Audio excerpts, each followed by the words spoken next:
Fresh is a walk through the woods on an early spring morning. Fresh is a gentle breeze that takes you by surprise.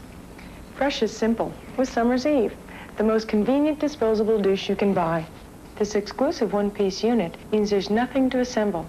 And it's available in 2 fragrances, or vinegar and water, the solution doctors recommend. With Summer's Eve, freshness has never been simpler. Historically, women have been told, well, you need to do a vinegar wash, you need to do a vinegar douche, and you need to do it to clean everything out, but there's really nothing to clean out. In 2021, 1 in 5 women in the U.S. regularly douched. The practice of vaginal douching has been around for a long time, and at its simplest, it is the act of spraying water into the vagina.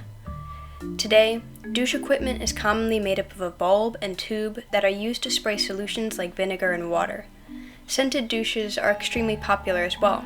They don't include ingredients, but scents can include Island Splash, Sweet Romance, Ocean Breeze, and Fresh Scent.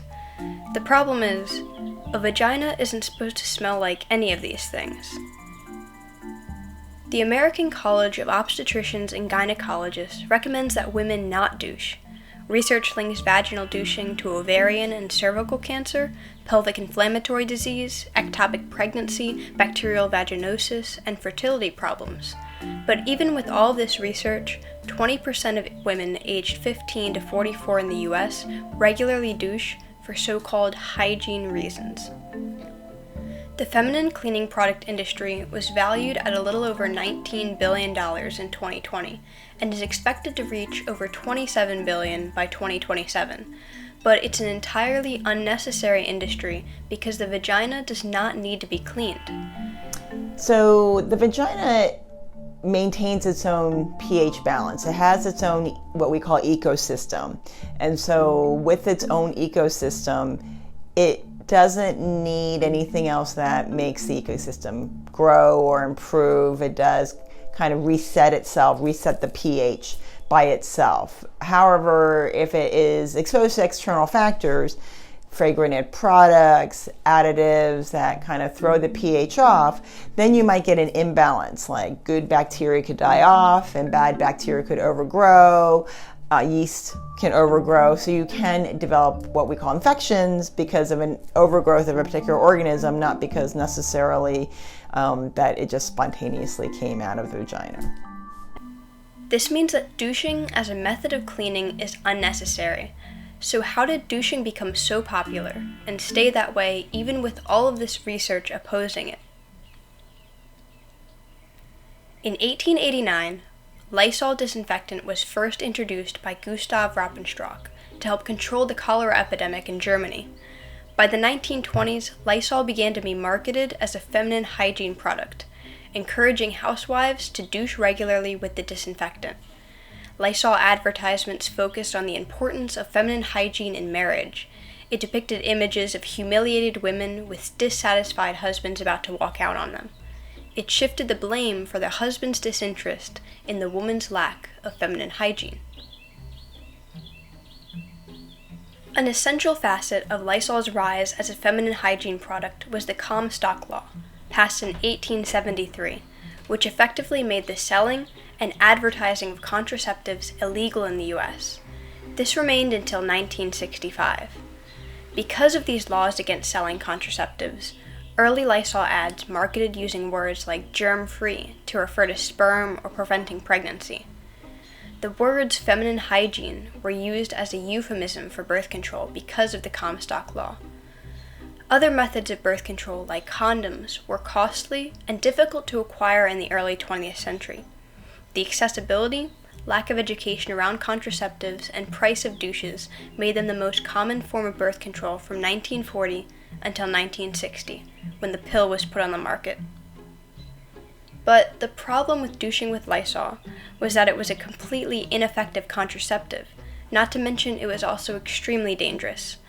A study conducted in 1933 at Newark's Maternal Health Center found that almost half of the 507 women who used Lysol's birth control ended up getting pregnant. By 1911, doctors had recorded 193 poisonings and 5 deaths due to douching with Lysol. Many Lysol ads claimed that it was safe and gentle, but until 1953, Lysol's formula contained Cresol, a harsh antiseptic that causes burning and inflammation. What's more, many of the credible-looking doctors that were pictured in the advertisements were later found to be fictitious after an investigation by the American Medical Association. In the 1960s and 1970s, the pill took the American contraceptive world by storm, and Lysol began its foray into bathroom cleaning. But contraceptive douching had created a market. Women's magazines started carrying advertisements for vaginal powders, soaps, and wipes, and in 1966, the first aerosolized vaginal deodorant spray was introduced. Today, modern advertisements for feminine hygiene products are subtler than their older counterparts, and market themselves as gentler alternatives for your vulva because regular soap will upset it.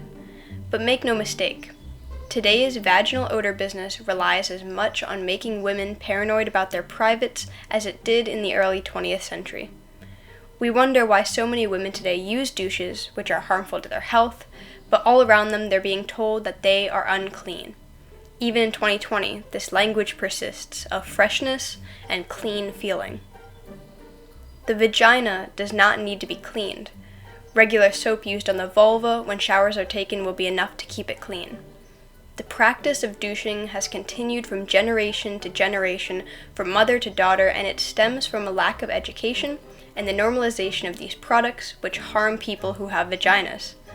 We need to become more aware and educate on these topics and advocate for our health. This cycle has continued because no one talks about these topics. We need to open up the conversation and inform one another. Share this video, tell others, and let's break this cycle.